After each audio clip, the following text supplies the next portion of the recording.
magfo-force na lang sila ng isa't isa ng reaction eh. Oo. Reactan na lang yung makita natin dito eh. Yeah, excited ako makita. Actually, pati yung mga audience natin, hihirapan din bumoto. 70% para sa Blacklist International, habang 30 naman para Grabe. sa TNC. Tama ba to? Apat ako Wilderness Blessing? Oh, talagang priority ang ikot dito, ha? Oo, pabilisan. Nako, aabangan natin yan sa pagsisimula ng game number 1 para sa ating match, Blacklist International versus TNC. Pero ano nga bang aasahan natin para sa early game? Again, yung jungle invades. Aray ko! Sakit. Grabe naman yung boss. Masyakit. Iba yung Minotaur tsaka Valentina. Pero important dito yung pag-contest ng jungle, yung mga nag-force ng Retribution, and yung labanan sa may mid lane. I like this movement from TNC na habol nila. Pinapunish nila yung mga nag-i-invade para ma-poke down, bumaba HP, and mag-recall. And that just means na si King Kong ay makakapag-farm ng payapa. Dalawang battle spell kagad ang na-burn para sa opponent ng Blacklist. Yung was Flicker and yung Flicker din ni Haji at saka ni Rene J. Ngayon, tinan mo si Sensui, ginugulo nila ng bahagya. Pero ano bang meron sa mga emblems natin? Okay, hindi apat yung Wilderness Blessing. Dalawa. Dalawa. Mid at roam lang. At first, nagulat talaga ako kanina eh. Usually, tank supports lang talaga yung kumukuha niyan. Yeah. Si Haji actually, naka-weapon master, being a Gord, medyo mataas din kasi kanyang DPS talaga. So it's understandable na kukunin niya rito yung weapon master. Lalo kapag naglapag siya ng ultimate, di naman siya naglalakad. Nakatayo lang siya. Diretso lang. And ang nakakatakot dun, mamaya makakita tayo ng guiding wind eh. Tapos ulti, yung Mystic Gush. So kung saan man niya itutok, grabe. pwede Dito lumiko kita pa mo. ngayon. Baka mahuli dito si Rene J. At nahuli na nga dito King Kong with a Decimate. First blood para sa TNC. Grabe, gigil na gigil kagad si King Kong dito. Magandang simula para sa TNC, 500 gold lead at ilang segundo na lang naman magsisimula na yung mabubuhay na yung unang turtle ng ating game. Pero ngayon ang Blacklist, hinahanap pa rin nila kung paano sila pipwesto. Level 3 pa lang si Haji dito. Pero meron blink na gagawin, ha? Grabe, binato lahat talaga para lang mababa dito si Haji. Pero si Sensui, hinahanap din si Ben Things. Hindi magkocommit dito ng heavy spin. Already, first shuttle is gonna be up. No flicker here for Ben Things. Gonna be surprising. Or lack of surprise. Pero si Edward dito sa top lane mukhang mahuli. Pero hindi, final slash. Buhay mo dito, pero hindi na. Nahuli dito ni King Kong. Another kill for TNC. Na final slash din siya ni Goyo doon eh. Pero nagtaka ako kanina, gumamit ng flicker actually si Ben Things para ma-stump itong si Haji. At ngayon, unang turtle ng ating game ay pipitasin na dito ni King Kong at si Hesod Bentix. Andito kagad sa purple buff, ha? Yeah, again, maganda yung idea ng TNC. They're doing this para ma-force out yung mga skills and battle spells on the side of Blacklist. Kaya nag-flicker kanina sa Bentings kasi alam nila walang flicker si Gord at that moment. Unfortunately, di nag-connect yung mga spells. Hindi rin umabot yung Therese at that point. Pero gets mo yung idea eh. Nandun yung aggression ng TNC. And the way they're doing that is just forcing things. Hindi sila nag-fully commit. Ang ginagawa nila is hinahayaan lang nila yung Blacklist mag-react. Grabe manggulo dito, ha. Si Goyo actually, hawak niya yung heavy spin na meron itong si Sensui. So, kung titingnan mo pala, pagdating sa lockdown and AOP, sakit ng damage. Grabe naman yun. Pero itong mga tulong dito si Healman, makakatakas dito si Oheb. And yeah, TNC ginagawa nila yung pinag-usapan natin kanina na kailangan lang talaga nila bilisan. Parang pinanood talaga nila dito yung laro ng Onyx PH versus Blacklist. Ang dami natutunan doon ng TNC. Ano yan eh. Kailangan mo talaga maraming lockdown, if ever. Grabe. At nagsisimula na rin yung mga guiding window, mga liparan. Pero nakita niyo yung damage ng Cloud kanina, yung Blazing Duet. Full duration bago maklear. Ay, hindi man knock-up dito si Goyo. Nasa dulong-dulo ng knock-up ni Sensui. Pero apat ng miyembro ng TNC dito pupunta sa bottom lane. Si Sensui makikita nila. Sino ang mapipitas dito sa side of Blacklist International? Makakatakas pa sila. Sensui will be able to get away. Unless King Kong, gusto pa niya? Ayaw na daw. Back off ang TNC. Bitin pa yung damage nung sa threshold ng decimation eh. But makikita natin yung attempt ng TNC. Talagang yung pressure ay pinaparamdam nila. Kasi alam nila na early game, lamang sila pagdating sa hampasan. Tingnan mo naman. Walang damage yung Cloud. Di ba? Oo, hirap na buhay dito ng isang Claude at TNC. Grabe, tinutuloy lang talaga nila ang kailangan nila mga gawin. 4-man rotation to the bottom lane. Goyo, ginamit na dito ang heavy spin just to knock back. Pang knockback lang ni Goyo yung heavy spin na yun at para makatakas na kagad sa lane si Innocent. Ginoyo ni Goyo yung Blacklist. Sabi niya, pupush lang kami. Lumayo kayo dito. Na 360 kaldag eh. Ang ganda ng ginawa niya doon, inikutan niya talaga para mapalayo at mapigilan yung sabihin natin na pagpigil doon sa pagbasag. At mahirap ito kasi masyadong malalim ang tatawirin ni Oheb mamaya. Parang medyo kailangan na ata makipagpalitan dito ng linya. Actually, yun yung medyo mahirap eh. Even if you think about mid-game, yung team fight aspect, ng TNC. Even the Valentina can shut down the Cloud kasi pag nag-blazing duet, pwede mong itabi yan eh. Parang alam mo sabihin mo, oh, huwag ka dito bata, doon ka sa gilid. Parang yung nangyari dito, mas madali i-pull off yung draft ng TNC. Parang ang hirap i-pull off yung draft ng Blacklist International. Kumbaga parang plug and play lang, no? Oo. Sa Blacklist kasi marami ka pang kailangan i-consider eh. Yes. Dapat sakto yung heavy spin, dapat maganda yung timing ni Rene J para sa circling eagle niya. O tama rin yung maisasama niyang tao pagpunta doon sa mismong team fight. At ngayon, tingnan mo naman ang ginagawa ng TNC, ng gugulo na lamang talaga. At si Sensui yata magiging target nila, oh. Habol yung madala dito. Oh, back off. And lagi na lang yung heavy spin kinuha dito. At King Kong pa nga makakuha ng Little Wonder. Oy! Pero dalawa mga huli doon ni King Kong. Walang Balik sa damage King Kong. talaga, Wala boss. eh. Top lane. Top Ang lane ang hirap. babasagin. Top lane ang magiging pundira dito ng TNC. Oh, Edward Meron dito din si pumasok. Bentix. Bentix trying to get away. Oh, ginawa pero yung final slash! Flicker, final slash. Galing kay Edward to pull Bentix back and nakabawi na ang Blacklist International. Grabe. Super interesting na hindi ginamit ni Goyo yung heavy spin to repel Blacklist away from that area. Pero round 2 sila sa may top lane. Again, may hawak pang heavy spin si Goyo. Well, in fairness, parang surprising move din yung nag-flicker si Edward eh. Yeah, Oo. flicker final slash from out of nowhere. Yup, pero sa ngayon, dalawang Tori na kagad ang napabagsakan yung si Kiko kay papasok. Gusto niya tumakas dito pero pumasok dito na si Rene J and the rest of Blacklist International. Goyo, the heavy spin para ma-knockback ang mga miyembro ng Blacklist International and the repellent works para sa TNC Pro Team. Nakuha na nila yung tower, yung objective na gusto ng TNC. By the way, gusto ko i-comment dito si Edward. Hawak niya na yung Blade Armor. So medyo kaya niyang harapan si Innocent kahit pa umabot sa mid-game na kung saan napakataas ang damage output ni Irithel. But then again, you have to also consider hindi enough yung sustain lang na ginagawa ng Blacklist International. They have to deliver the damage towards TNC. Bentix. Pero si Rene J, lalayo na rin muna rito. Alam niya kung hanggang saan lang siya pwedeng tumawid na linya. Bentix rito, hinahanap si Sensui. King Kong, binibilisan lang yung pagkuha ng third. Ngayon, Hesu dito, napa-ultimate na. Hesu going in. Sensui brought down to 60%. Bentix kumaltag pero makakatakas ang mga miyembro ng Blacklist pero final slam! At si TNC ang makakuha ng third pero lumalaban pa rin dito ang Blacklist International with a Mystic Gush. But kulang pa rin ang damage nila. Pero ito yung turnaround. Habulin na nila mga miyembro dito ng TNC. Makakatakas pa dito si Hesu. Hindi na. At no, ikutan na ng dalawang panda. Pero Blacklist International makakakuha ng isang kill while TNC gets the turtle. Wow, grabe yung pagbawi dito ng Blacklist International.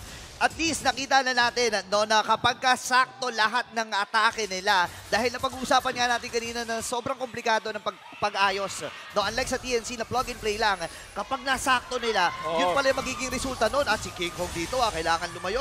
Okay. So, Grabe yung ginawa nila sa mid lane kanina. Alam mo yung classmate mong bully, yung kukunin yung notebook mo sabay takbo. na-hit and run. Oo, nahitin na ng si Hesu eh. Kahit hindi nga ba kahit di notebook, kahit bahon niya eh. Oo, dumating yung teacher, sabi ng TNC, Hesu, turo mo. Sino Kasi dyan? nandun sa kabilang classroom eh. Hindi mo pala classmate, no? Kaano mo lang pala, ka-block mo lang pala. Pero ito na naman, ang aggressiveness na pinaparamdam ng TNC. Hindi nila binibigyan ng magandang buhay si Sensui rito. Ay, ito talaga, yung i-expect natin na having this kind of composition na meron ng TNC. Yeah. At this moment, at best, ang nagagawa lang ng Blacklist International is nahaharangan nila kung ano man yung moves ng TNC. Pero again, ang nakukuha pa rin dito ng TNC is yung farm kay Innocent, map control, and yung pressure sa mga towers. Kasi kapag ikaw ay napapressure sa tower, nagre-react ka eh. Meaning, may mga heroes na nagko-collapse sa certain area na yun. And looking at the minimap, nakikita natin na yung TNC ay unti-unting kinukuha yung mga farms sa magkakabilang side lanes. Inuubusan talaga nila ng resources dito. And by the way, tatlong turtle ang nakuha dito ng TNC. Pero okay pa naman 2K gold din lang naman para sa side ng TNC and Blacklist International. Nakikita na rin na kaya nila makipagsabayan dito. Pero kailangan mag-ingat ni Haji sa mga pwesto niya. Flask of the Oasis, meron na dito si Rene J. Naghahanap lang ng one overstep ang TNC Pro Team. Tinignan dito si Sensui at saka si Rene J. Hesu with the front line here para sa TNC. Dito naman sa gitna, Innocent. Surprising, Haji brought back down to 50%. Hesu naman, nag-hammer lang. Easy lang muna para sa dalawang koponan. Walang ulti si Innocent Wala. Nagamit niya yung heavy crossbow niya dun sa may bandang gitna. And go signal to actually para sa Blacklist International. Pero ayaw nila isugal eh. Alam nilang marami pa rin pang hold and bentings. Alam natin na kapag naka-Minoan's Fury to, hindi invulnerable sa mga knock-ups. Sobrang hirap. At saka naisip din nila yung heavy spin dito ni Goyo eh. Oo nga eh. Malilito yung Blacklist International sa pag-engage doon. Sobrang team fight breaking yung ability na yun. Grabe, sinusunog lang ng mga Molten Essence nila yung Lord eh. Walang gustong humampas para sa Blacklist and TNC. At ambahan lang talaga. Kung sino yung may mas magandang pokes, siya ang lalamang dito eh. This is gonna be a massive turnaround kung sino man makakuha nito. Hesu gonna be going. Ito na yung Ayan Katags na nakakapatos ng Sui. Ifo-focus na dito ng mga membro ng TNC at mawawala na ang juggler na Blacklist International. Pero the final slash and here comes the Circling Eagle. Renegade needs to back off and just like that, TNC Pro Team, nung nahuli nila si Sansui, sabi nila sa amin na yung Lord. Wow, binate lang talaga yung Circling Eagle eh. Nung alam na kumapit na, nag-flicker palayo and alam niya na aatras din. Itong si Renegade sa pagkakataon na yun, napakagandang performance para sa TNC. Yeah, again, yung front line ng Blacklist International ang sinasalo is yung damage output ng maraming heroes actually. Yung Terizla, yung Valentina, even yung Martis, pati na rin yung Iritel. Almost 2K, actually 1.4 yung lamang ni Innocent dito kay Claude. Kakatapos lang nung Golden Staff kanina nung 9 minutes. Pero hindi natin maramdaman pa yung damage output ni Oheb dito. And wala ring split na nangyari, kaya lamang na lamang yung TNC sa team fight na yun kasi binate lang talaga nila si Sensui. And may pang force out kasi sila yung ano eh. Wait, Tumitipi-tipi na dito si King Kong eh. Tandaan natin eh, kapag yung mga tipi-tipi na ganyan, may masamang pangitain yan, di ba? Ilang beses na yun Ilang nangyari beses this season eh. Pero minsan, kung TNC ka, nahirapan sila so far this season, parang pang-confidence boost. Ay, sabagay. Panghinga lang, no? Panghinga lang. Kumbaga, kaya ko pa palang pindutin yung tipi ko, yung recall ko, di ba? Tsaka yung Torres sa gitna, hindi mahuhuli ng TNC. Madedepensa pa ng Blacklist International. So, ito na yung isa ng mga condition na sinabi mo midnight para sa TNC. Paano nila matatranslate to into the end game and into the victory? Kasi lumamang na sila dito sa early to mid. Dapat ituloy lang nila yung ginagawa nila dito. Yung force nila, yung heavy spin mula kay Akai, especially on Bentings and Hesu with the penalty zone, pati yung initial jump ni Bentings. Kasi pwede ka pa mag-follow through eh. Meron pang Minoan's Fury with a flicker na pwede manggaling kay Bentings. So, tapang lang talaga kaya ang kailangan ni TNC. Pusuan lang, no? And nakikita naman natin ang Phoenix Army rito, pinapamalas talaga nila yung kanilang puso eh. Alam nila na nung mga past weeks, hindi pumabor talaga sa kanila itong yung mga laban na kanilang nilabanan. Pero ngayon, nag-reset sila, bumalik sila sa drawing board, inalam nila kung ano ba yung mga maling nagawa nila, at ito na yung pagbawi ng meron. Rise from the dead nga daw, di ba? Yeah. By the way, first Dominance Ice build-up dito kay Blacklist International yung nakuha ni Renegade. 12:34, lumabas bago nagkaroon ng Dominance Ice. So 12 minutes, walang anti-reach-in yung Blacklist International. Kaya lumang na lamang talaga din yung TNC kasi kahit si Valentina may heal eh. Si Minotaur mayroong heal and of course yung Hasklo na hawak ni Innocent, yun yung nagpapalakas sa kanila sa team fight. Pero this time around, meron ng Dominance Ice that will cut down on the region, pati na rin yung mga attack speed sa heroes ng TNC. Dapat i-consider yun ng TNC kasi kung baka biglang magulat sila, ba't parang kulang yung heal natin? May false sense of security sa kanila. Tama. Parang, uy, ang sakit natin. Ba't ganun? Ba't nangyari? Oo nga eh. Pero ulat natin kanina eh. Pero at least kahit papano, hindi na rin naman super nakuhuli si Oheb dito. Makita natin siya yung second sa pinakamayaman dito sa laban nito. Renegade, si Circling Eagle. Circling Eagle, makatakas pa siya. At yun na nga, Layo. ang lakas ng bagong Circling Eagle. Kung akala mo, fast ka na, biglang makakatakas na yung Matilda. Yan yung medyo maduka eh. Isang cellphone yung yung range. Yung ulti niya. Grabe yung si Elbaka dito. Sabi ni Midnight. Bentings at ang buong kupunan ng TNC. Nagsiset up na sila. Tamang focus lamang dito si Haji. Ang ganda ginagawa nila. Pinoflow nila yung minions sa gitna para mag-react ang Blacklist. Yan, at the same time, ang ganda ng pwesto ng TNC. Bentings, nakita na dito sa Sensui. Lalapag na ba dito yung ultimate ng Minotaur? Hindi pa. Ultimate ng Minotaur ginamit na. The heal. Grabe, ang taas naman. Nag-miss out ng final slash Edward. Yeah, that's a big one. No final slash here for Edward. TNC Pro Team. Makuha na ba nila to? Or will Blacklist International be able to contest? Hesu, wala nahuli to sa penalty zone. At ito na ang ikot ni Renegade. Nahanap doon si Innocent. Sumabay pa si Sensui! And Sensui forced to use the flicker away. Bentings to the interrupt. At ito na yung turnaround na Blacklist International ata. Pero yung damage, hindi pa masyadong sapat. Pero King Kong, lumalaban. Bentings, Innocent, Goyu, and Hesu. Still 5v5. Wala pang nahuli dito. It's still a full 5-man team fight. Grabe yung microhan ng dalawang teams.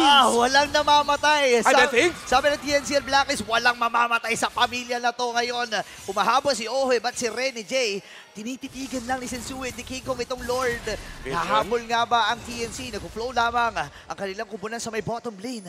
Pero ano ang magiging plano dito na magkabilang kupunan? Okay, dahan-dahan lang muna ang dalawa. Hinga muna. Oheb, free hits there onto Hesu. Aray, Oheb, mahulip. Oh, but he's gonna be going back. The Lord down to almost 50%. Sobrang ganda ng Lord na sa ginagawa ng dalawang teams ito. Grabe, no? Kung sino yung mga pumindot siya ang matatalo dito ngayon si Edward. Medyo lumalim, ha? Oh, Nagamit yung final slash! Nandodge na naman, Ben thinks, is he gonna use it? Ito na, ang kaldag na TNC, pero wala pa, hindi pa masyado kinumit. And si Heavy spin! Knockout by the Zen Master! Wow! Ibang klase yun! Nilalabas pa niya yung logo ng Onyx PH. Sensui Instincts. Ibang klase! Grabe, parang sinabi ni Sensui, anong saan yung retry? Ito yung retry, oh. Ito rin yung Lord. Sakto yung, yung tulak mula doon sa heavy spin. And at the same time, nabaliktad. Nakikita natin, 4 na members sa TNC ang nakapwesto doon sa Lord. Pero si Sensui, siga eh. Tumapi kayo dyan. Ako magre-retin yan. At this point, parang signature na yun ni Sensui. Ginawa din niya to nung MPLS 11 kontra sa RSGPH nung regular season. Ginawa niya na naman at kinuha pa yung purple buff ng TNC. Ginawa niya rin to, naalala ko nung S10 Karina. Shadow Retry. Yung bumalik. Oh my God, Sensui. I-clip nyo na yun. I-highlight nyo yun sa top place of the week. From 6K to 3K. Pero masakit pa rin dito yung damage ng TNC. Kailangan pa rin respetuhin ng mga miyembro ng Blacklist International. Glaive onto Haji. Another dominant size para kay Edward. Ben thinks gumamit na din ng photo. Pumasok siya dito with a knockup. Pero yung follow-up shot. Hesi with the penalty zone. Sensui! Sensui! The pin down onto Innocent. Hindi makaresponde dito ang mga miyembro ng TNC as Blacklist. Nakahanap ng dalawa. At saka yung Lord. Pinupos na yung base. Matatapos na ba dito ni Lord at ng Blacklist International? Nako, itutuloy nga ba nila King Kong at ang buong kupunan ng TNC ay kumakapit lamang Phoenix Army.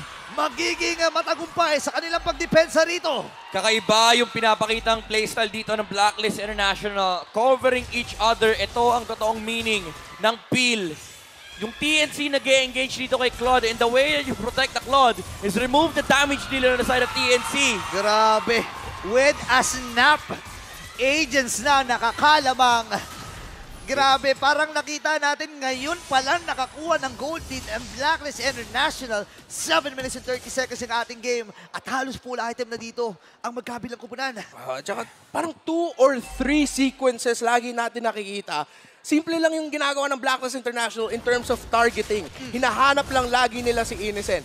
Kung si Renny J nahanap si Innocent, guiding wind, sasabay si Sensui, lumilipad yung panda, tas mag-heavy spin, or kung walang lipad man, i-heavy spin lang, balikan natin yung moment of Blacklist International. Sobrang ganda ng pasok ni Sensui dito. Ulti dash in. Alis ka dyan, umalik kayo. Ginamit yung Cyclone? Hindi siya nag-dash in muna. Nag-ulti siya muna para masigurado na hindi siya mananakap or anything. Pero ito yung pinakamalupit. Yung pinalikan niya, yung Irritel, sabi niya, wala namang papalay sa kulot kung wala yung Irritel. Grabe yung ginawa dito. At saka hindi nila maabot si Haji. Kaya nakalibreng Mystic Gush siya. I think ito talaga yung pinaplano ng Blacklist International. Napag-uusapan natin, mahirap i-pull off. Pero kapag sumakto dun sa rightest moment, ang laki ng ikakalamang nila. Nakita ko na to Ganito yung senaryo kanina. Ayun na. Nakaganyan si King Kong, si Silip. Ganyan yung move niya kanina. Hindi, pero ngayon may hawak ng mapa ngayon doon sa may Lord ang Blacklist International. Hesu, Bentix. Yan na, guiding win lumipad na. At saka papasok na si Bentix pero mahuli siya. At kailangan na tumakbo dito ng TNC na tunaw ang baka. There goes the Minotaur. Kikong, Hesu trying to hold on. Ang sakit na din ng damage ni Oheb. Ito na yung timers ng Claude. Pero TNC Pro Team, ayaw pa nila bumitaw. Hesu pumasok dito with the penalty zone pero hindi sila makalapit. Nag-flicker out Oheb with a blazing duet for the one and only Filipino sniper. And there goes the Terizla. King Kong na lang. Kaya ba niya? He goes down. Mahanap pa nila dito si Innocent. Over there. Nahanap si Haji. Haji with a flicker. Innocent with a flicker. Will he be able to take down Haji? Pero mas dito ni Edward and Innocent. Final slash! Wipe out! Wow! Blacklist International! Nagpainit lang pala kahit malamig ang panahon. At sila makakuha ng Game 1. Wow. And that winning moment is brought to